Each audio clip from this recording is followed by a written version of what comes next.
When you make a corned beef dinner, sometimes you have leftovers. Today I'm going to show you how I make a delicious Reuben dip with that leftover meat. Of course, that's what we start with, and we're going to need some cream cheese, Swiss cheese, some pepper and onion, and some mayo and Thousand Island dressing. To start, we're going to need to drain the sauerkraut a little bit because, you know, it comes in liquid and we want most of that liquid to be kind of drained off. So, and you also need about a half a cup to 3/4 of a cup. There's quite a bit of leeway here, but just get enough draining so that you'll have enough for your dip. And then we'll cut up the onion. Now, technically you need to thinly slice the onion. You can kind of make these as small or as large as you like. I decided for half moons today.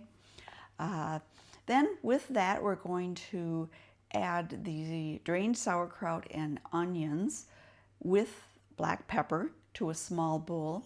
Just kind of mix those together and just give them kind of a chance to, I don't know, sort of marinate together a little bit while you prep the other ingredients.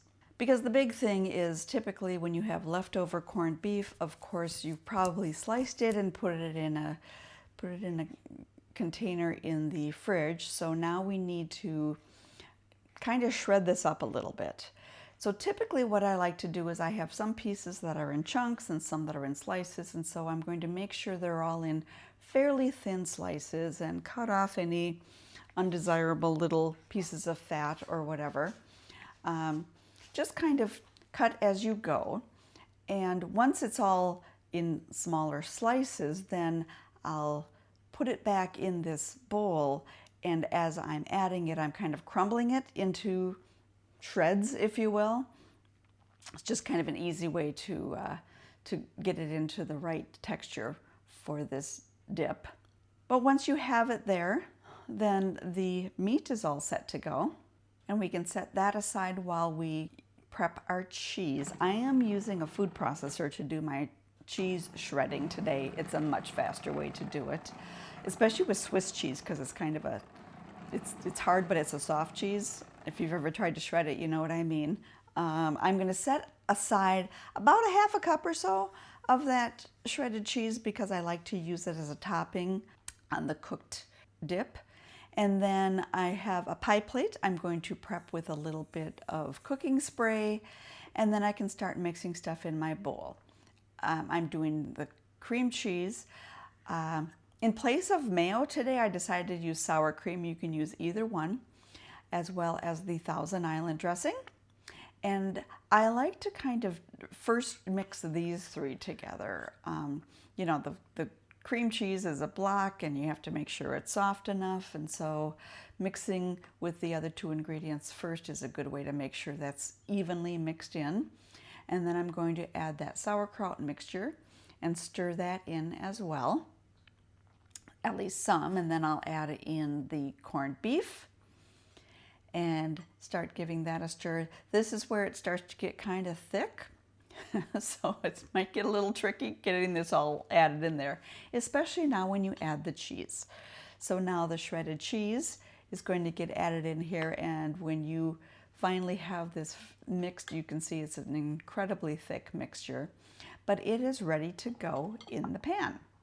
So remember, we did grease that pie plate, and this is just a standard 9-inch pie plate, nothing fancy.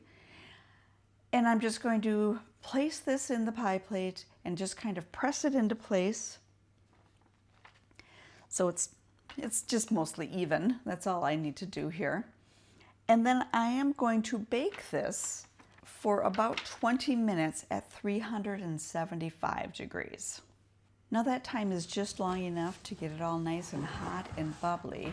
And I do like to take one more step to just kind of garnish it. You can serve it like this, just as is, if that's your preference.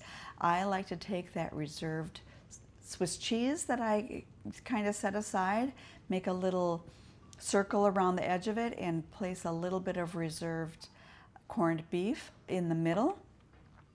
It just kind of helps the presentation a little bit, but again, totally your preference. If you do this step, I'm going to just bake it for 5 more minutes in that hot oven, and then it's all set to go. So while it's that final baking step, I'm just preparing all my little fixings for dipping.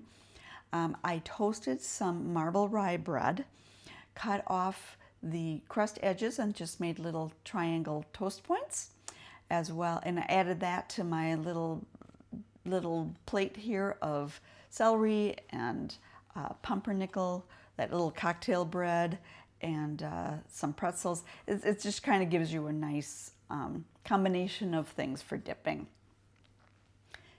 all of which I enjoy, by the way. I'm going to start with some celery, which, by the way, this makes it a very low carb option for anyone who's following a low carb diet or lifestyle.